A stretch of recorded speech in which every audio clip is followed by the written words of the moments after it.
In 2023, a devastating earthquake struck the border region between Turkey and Syria. The earthquakes and underlying vulnerabilities resulted in the deaths of at least 56,000 people in Turkey and Syria. Aid workers are among those killed.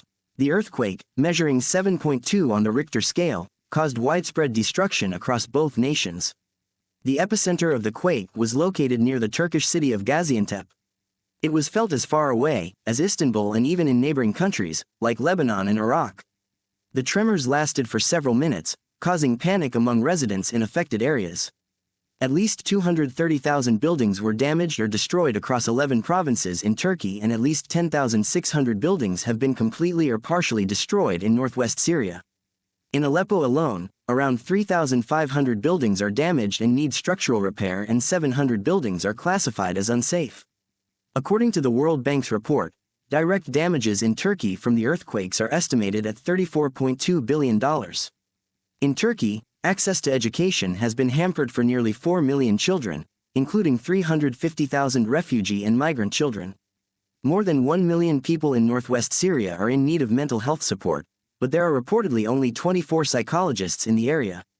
Opposition parties and some construction experts accuse President Recep Tayyip Erdogan's administration of failing to enforce building regulations and trying to divert overall blame for the disaster. They say that government policies have allowed so-called amnesties for contractors who swerved building regulations in order to encourage a construction boom, including in earthquake-prone regions. Justice Minister Bekir Bozdağ said 184 suspects, including construction contractors and property owners, had already been arrested. One shop owner in southern Turkey said, "We knew that we lived in an earthquake zone. It's not fate. People are to blame for making weak buildings." Rescue efforts were immediately launched by both Turkish and Syrian authorities to search for survivors trapped under rubble or missing from their destroyed homes. International aid organizations also stepped up to help support local response teams during this critical time. The United Nations quickly dispatched emergency relief supplies such as food, water, medical supplies, tents, blankets, and other essential items needed by those affected by this catastrophic event.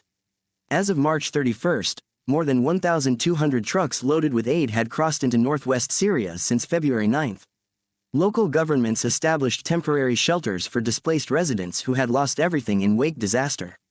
Emergency services personnel risked own lives attempting to save those trapped beneath rubble, often working without proper equipment, trying to minimize lost life. Moreover, this tragic event also underscored how crucial international cooperation is when dealing with natural disasters. The swift response from foreign governments offering aid demonstrated that disasters know no borders. They affect us all, regardless of nationality or political orientation. The disaster also served as an important reminder of how crucial it is for countries worldwide to invest in disaster preparedness and infrastructure resilience.